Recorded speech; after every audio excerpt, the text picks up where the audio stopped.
Hi everyone. Today we're going to be reading Chapter 5 of The Golden Compass by Philip Pullman. So get comfy.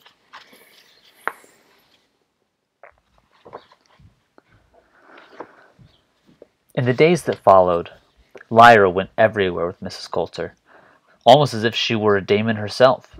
Miss Coulter knew a great many people, and they had met in all kinds of different places. In the morning there might be a meeting of geographers at the Royal Arctic Institute, and Lyra would sit by and listen. And then Mrs. Coulter might meet a politician or a cleric for lunch in a smart restaurant, or they'd be taken with Lyra and special dishes ordered for her, and she would learn how to eat asparagus or what sweetbreads tasted like. And then in the afternoon there might be more shopping, for Mrs. Coulter was preparing her for her expedition, and there were furs and oilskins and waterproof boots to buy, as well as sleeping bags and knives and drawing instruments that delighted Lyra's heart. After that they might go to tea and meet some ladies as well dressed as Mrs. Coulter, if not so beautiful or accomplished. Women so unlike female scholars or Egyptian boat mothers, or college servants, as almost to be a new sex altogether, one with dangerous powers and qualities such as elegance, charm, and grace. Lyra would be dressed up prettily for these occasions, and the ladies would pamper her and include her in their graceful, delicate talk, which was all about people, this artist or that politician or those lovers. And when the evening came, Mrs. Coulter might take Lyra to the theater, and again there would be lots of glamorous people to talk to and be admired by, for it seemed that Mrs. Coulter knew everyone important in London. In the intervals between all these other activities, Mrs. Coulter would teach her the rudiments of geography and mathematics. Lyra's knowledge had great gaps in it, like a map of the world largely eaten by mice. For at Jordan they had taught her in a piecemeal and disconnected way. A junior scholar would be detailed to catch her and instruct her on such and such, and the lesson would continue for a sullen week or so until she forgot to turn up, much to the scholar's relief. Or else a scholar would forget what he was supposed to teach her and drill her at great length about the subject of his current research, whatever that happened to be. It was no wonder her knowledge was patchy. She knew about atoms and elementary particles and anamagnetic charges, and the four fundamental forces and other bits and pieces of experimental theology, but nothing about the solar system. In fact, when Mrs. Coulter realized this and explained how the Earth and the other 5 planets revolved around the Sun, Lyra laughed loudly at the joke. However, she was keen to show that she did know some things, and when Mrs. Coulter was telling her about the electrons, she said expertly, "Yes, they're negatively charged particles, sort of like dust, except that dust isn't charged." As soon as she said that, Mrs. Coulter's demon snapped his head up and looked at her, and all the golden fur on his little body stood up, bristling, as if it were charged itself. Mrs. Coulter laid a hand on his back. "Dust," she said. "Yeah, you know, from space, that dust." "What do you know about dust, Lyra?" "Oh, it comes out of space, and it lights people up, and if you have a special sort of camera to be seen by it. Except not children. It doesn't affect children." "Where did you learn that from?" But now Lyra was aware that there was a powerful tension in the room, because Pantalaimon had crept, ermine-like, onto her lap and was trembling violently. "Just someone in Jordan," Lyra said vaguely. "I forget who. I think it was one of the scholars." "Was it one of your lessons?" "Yes, it might have been. Or else it might have been just in passing. Yes, I think that was it. This scholar, I think he was from New Denmark, he was talking to the chaplain about dust, and I was just passing, and it sounded interesting, so I couldn't help stopping to listen. That's what it was." "I see," said Mrs. Coulter. "Is it right, what he told me? Did I get it wrong?" "Well, I don't know. I'm sure you know much more than I do. Let's get back to those electrons." Later, Pantalaimon said, "You know when all that fur stirred up on a Damon. Well, I was behind him, and she grabbed his fur so tight her knuckles went white. You couldn't see it. It was a long time till his fur went down. I thought he was going to leap at you." That was strange, no doubt, but neither of them knew what to make of it. And finally, there were other kinds of lessons so gently and subtly given that they didn't feel like lessons at all. how to wash one's own hair, how to judge which colors suited one, how to say no in such a charming way that no offense was given, how to put on lipstick, powder, and scent. To be sure, Mrs. Coulter didn't teach Lyra the latter arts directly, but she knew Lyra was watching when she made herself up, and she took care to let Lyra see where she kept the cosmetics, and to allow her time on her own to explore and try them out for herself. Time passed, and autumn began to change into winter. From time to time Lyra thought of Jordan College, but it seemed small and quiet compared to the busy life she now led. Every so often she thought of Roger, too, and felt uneasy. But there was an opera to go to, or a new dress to wear, or the Royal Arctic Institute to visit, and then she forgot him again. When Lyra had been living there for 6 weeks or so, Miss Coulter decided to hold a cocktail party. Lyra had the impression that there was something to celebrate, though Mrs. Coulter never said what it was. She ordered flowers, discussed canapes and drinks with the caterer, and she spent a whole evening with Lyra deciding whom to invite. "We must have the Archbishop. I couldn't afford to leave him out, though he's the most hateful old snob. Lord Boreal's in town, he'll be fun. And Princess Pashknova. Do you think it will be right to invite Eric Anderson? I wonder if it's about time to take him up." Eric Anderson was the latest fashionable dancer. Lyra had no idea what "take him up" meant, but she enjoyed giving her opinion nonetheless. She dutifully wrote down all the names Mrs. Coulter suggested, spelling them atrociously and then crossing them out when Mrs. Coulter decided against them after all. When Lyra went to bed, Pantalaimon whispered from the pillow, "She's never going to the north. She's going to keep us here forever. When are you going to run away?" "She is," Lyra whispered back. "You just don't like her." "Well, that's hard luck. I like her. And why would she be teaching us navigation and all that if she's not going to take us north?" "To stop you getting impatient, that's why. You don't really want to stand around at the cocktail party being all sweet and pretty. She's just making a pet out of you." Lyra turned her back and closed her eyes, but what Pantalaimon said was true. She had been feeling confined and cramped by this polite life, however luxurious it was. She would have given anything for a day with Roger and her Oxford ragamuffin friends, with a battle in the clay beds and a race along the canal. The one thing that kept her polite and attentive to Mrs. Coulter was that tantalizing hope of going north. People would meet Lord Asriel. They would meet Lord Asriel. Perhaps he and Mrs. Coulter would fall in love, and they would get married and adopt Lyra, and go and rescue Roger from the gobblers.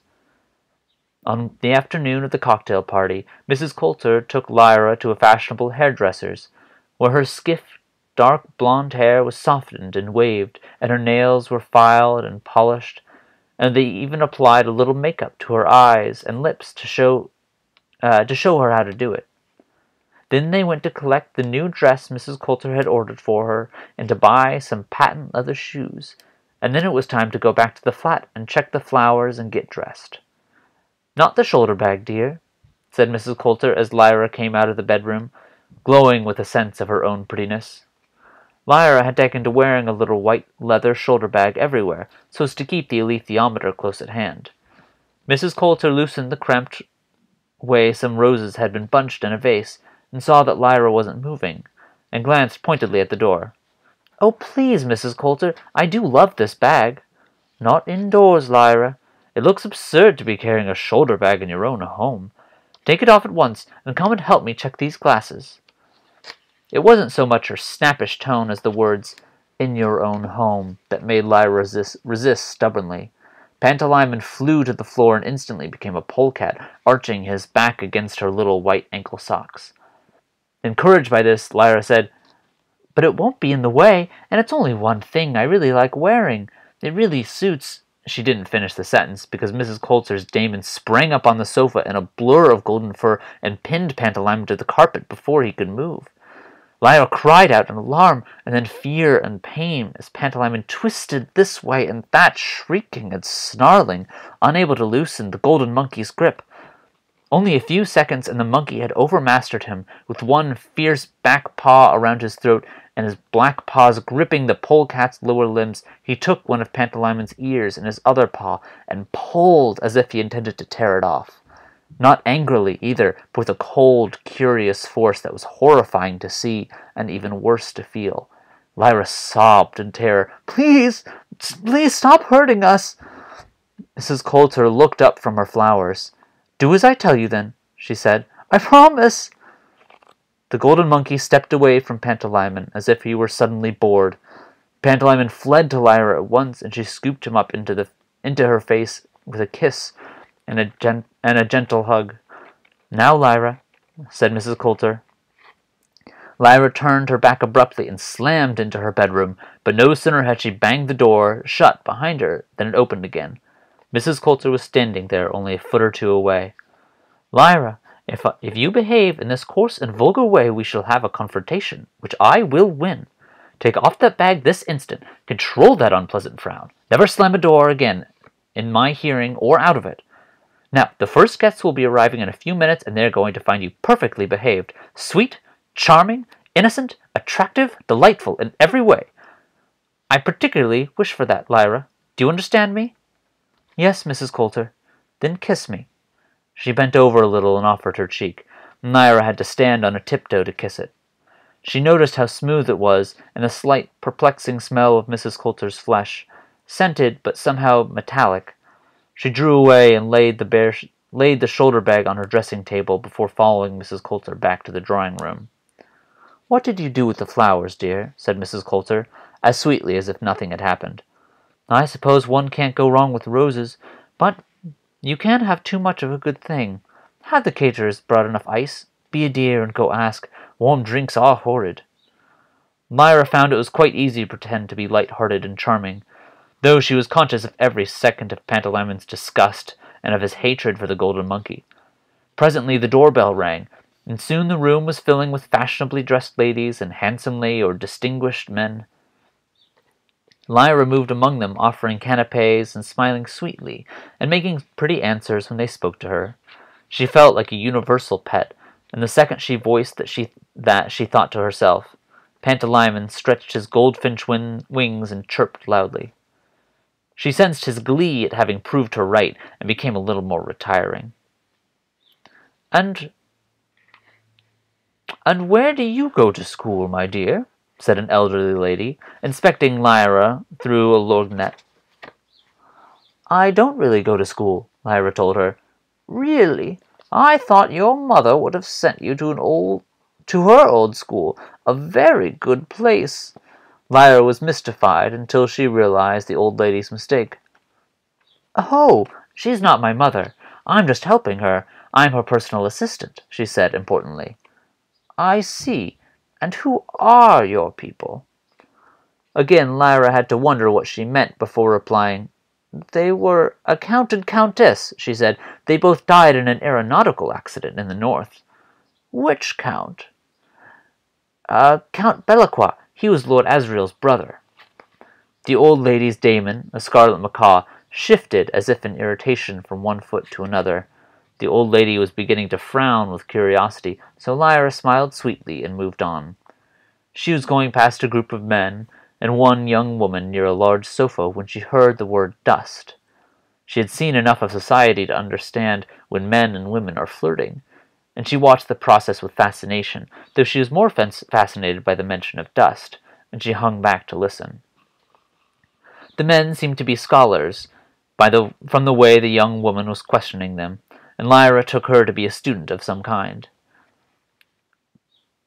It was discovered by a Muscovite. Stop me if you know this already, the middle-aged man was saying, as the young woman gazed at him in admiration.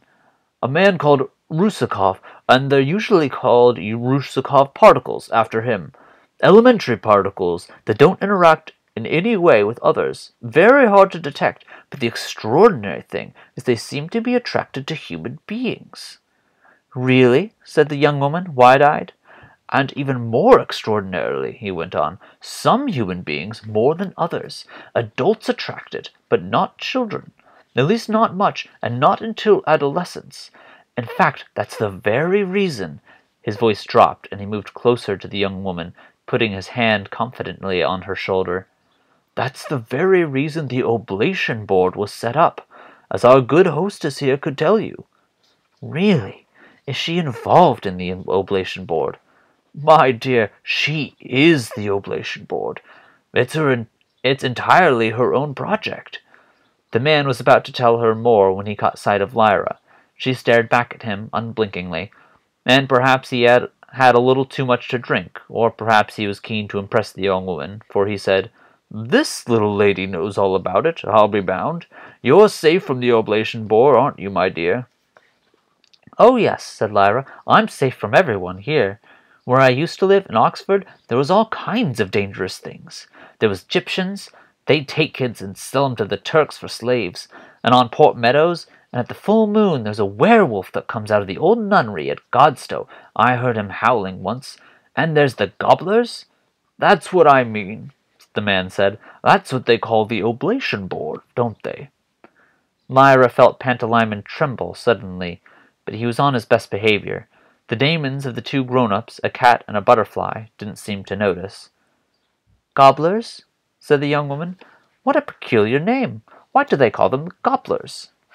Lyra was about to tell her one of her blood-curdling stories she'd made up to frighten the Oxford kids with, but the man was already speaking. "From the initials, do you see? General Oblation Board. Very old idea, as a matter of fact. In the Middle Ages, parents would give their children to the church to be monks or nuns, and the unfortunate brats were known as oblates. Means a sacrifice, an offering, something of that sort. So the same idea was taken up when they were looking into the dust business, as our little friend probably knows. Why don't you go and talk to Lord Boreal?" he added to Lyra directly. "I'm sure he'd like to meet Miss Coulter's protege. That's him, the man with the grey hair and the serpent demon." He wanted to get rid of Lyra so that he could talk more privately with the young woman. Lyra could tell that easily. But the young woman, it seemed, was still interested in Lyra, and slipped away from the man to talk to her. "Stop a minute. What's your name?" "Lyra." "I'm Adele Starminster. I'm a journalist. Could I have a quiet word?" Thinking it only natural that people should wish to talk to her, Lyra said simply, "Yes." The woman's butterfly daemon rose in the air, casting about left and right, and fluttered down to whisper something, at which Adele's Starminster said, "Come to the window seat." This was a favorite spot of Lyra's. It overlooked the river, and at this time of night the lights across the south bank were glittering brilliantly over the reflections in the black water of the high tide. A line of barges hauled by a tug moved upriver. Adele Starminster sat down and moved along the cushioned seat to make room. "Did Professor Docker say that you had some connection with Miss Coulter?" "Yes." "What is it? You're not her daughter, by any chance? I suppose I should know." "No," said Lyra, "of course not. I'm her personal assistant." "Her personal assistant? You're a bit young, aren't you? I thought you were related to her or something. What's she like?" "She's very clever," said Lyra. Before this evening she would have said much more, but things were changing. "Yes, but personally," Adele Starminster insisted. "I mean, is she friendly or impatient or what? Do you live here with her? What's she like in private?" "She's very nice," said Lyra stolidly. "What sort of things do you do? How do you help her?" "I do calculations and all that, like for navigation." "Ah, I see. And where do you come from? What was your name again?" "Lyra. I come from Oxford." "Why did Mrs. Coulter pick you to—" And she stopped very suddenly, because Mrs. Coulter herself had appeared close by. From the way Adele Starminster looked up at her, and the agitated way her daemon was fluttering around her head, Lyra could tell that the young woman wasn't supposed to be at the party at all. "I don't know your name," said Mrs. Coulter very quietly, "but I shall find it out within 5 minutes, and then you will never work as a journalist again. Now get up very quietly, without making a fuss, and leave. I might add that whoever brought you here will also suffer." Mrs. Coulter seemed to be charged with some kind of anbaric force. She even smelled different. A hot smell, like heated metal, came off her body. Lyra had felt something of it earlier, but now she was seeing it directed at someone else, and poor Adele Starminster had no force to resist. Her daemon fell limp on her shoulder and flapped his gorgeous wings once or twice before fainting, and the woman herself seemed unable to stand fully upright. Moving in a slight, awkward crouch, she made her way through the press of loudly talking guests and out the drawing-room door.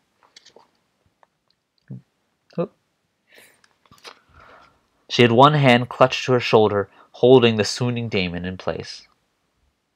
"Well," said Mrs. Coulter to Lyra. "I never told her anything important." Lyra said, "What was she asking?"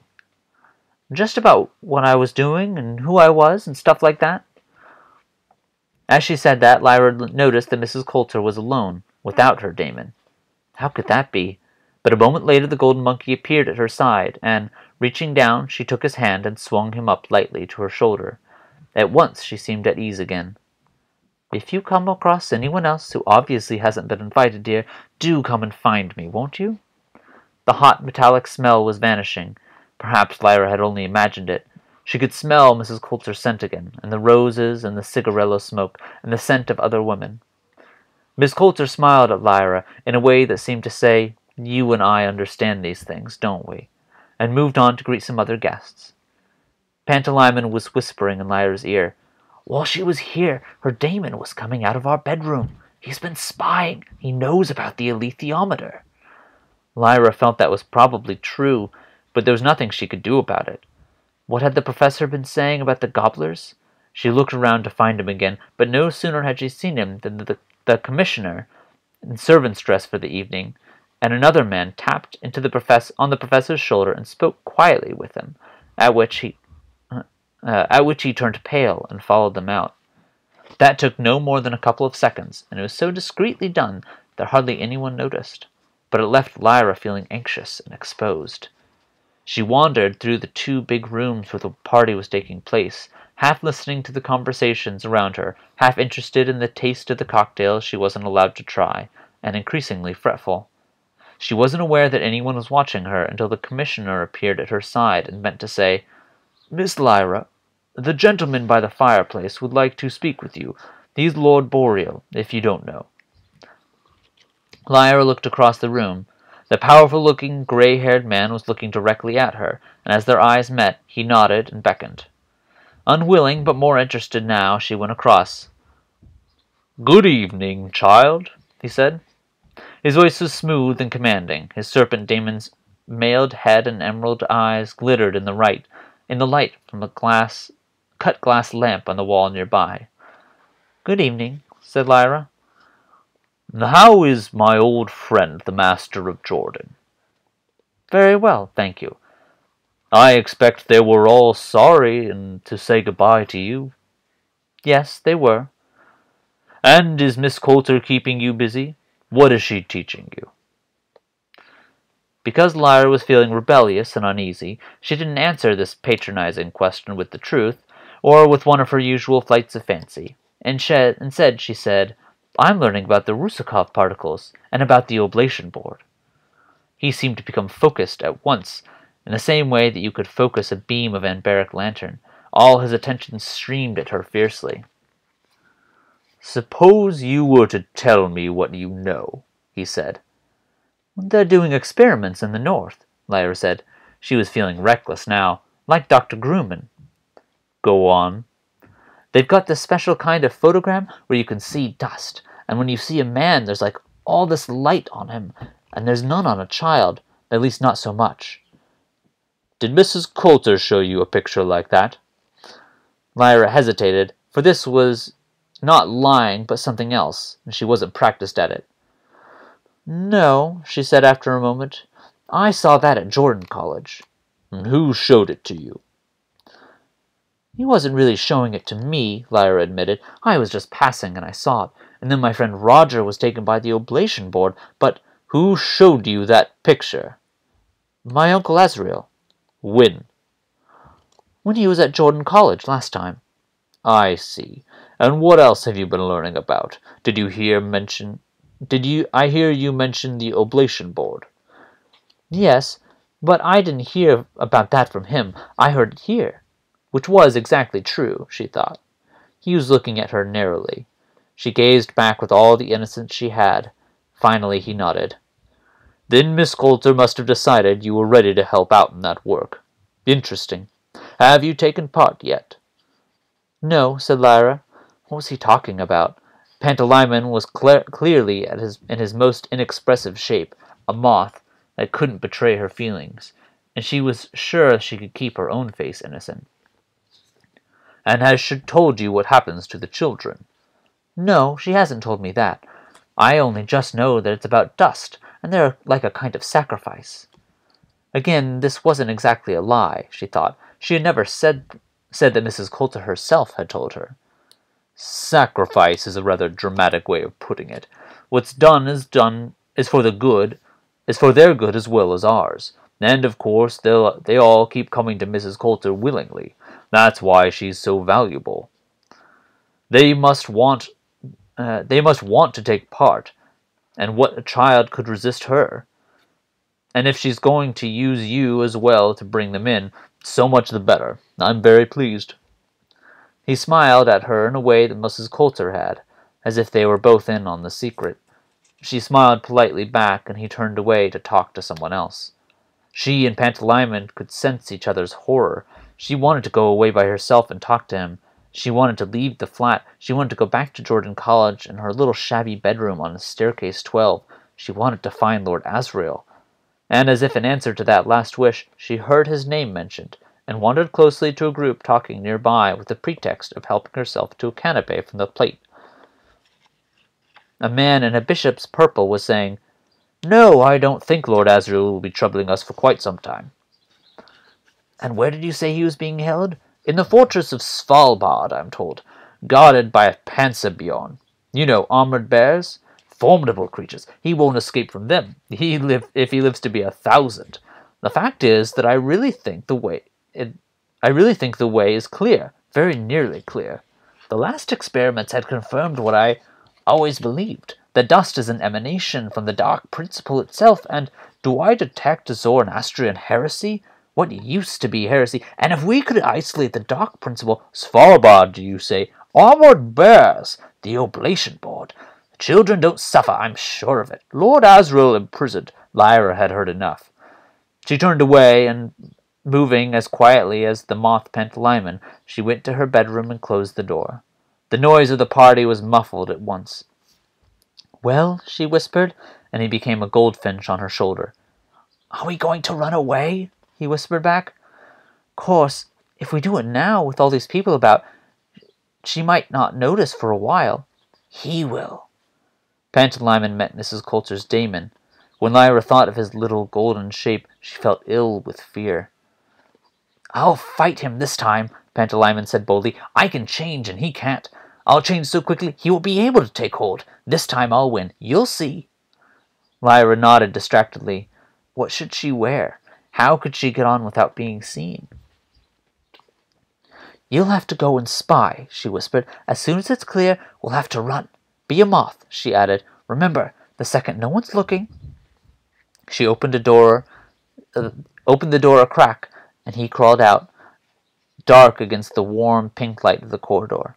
Meanwhile, she hastily flung the warmest clothes she had and stuffed more into one of her coal silk bags from the fashionable shop they'd visited that very afternoon. Mrs. Coulter had given her money like sweets, and although she had spent it lavishly, there were still several sovereigns left, which she had put in the pocket of a dark wolfskin coat before tiptoeing out the door. Last of all, she packed the alethiometer in its black velvet cloth. Had the abominable monkey found it? He must have done. He must have told her. Oh, if only she'd hidden it better. She tiptoed to the door. Her room opened onto one end of the corridor near the hall. Luckily, most of the guests were in the two big rooms further along. There was the sound of voices talking loudly, laughter and quiet flushing of lavatory. The tinkle of glasses, and the tiny moth voice at her ear said, "Now, quick!" She slipped through the door and into the hall. In less than 3 seconds, she was opening the front door of the flat. A moment later after that, she was through and pulling it quietly shut, and with Pantalaimon a goldfinch again, she ran for the stairs and fled.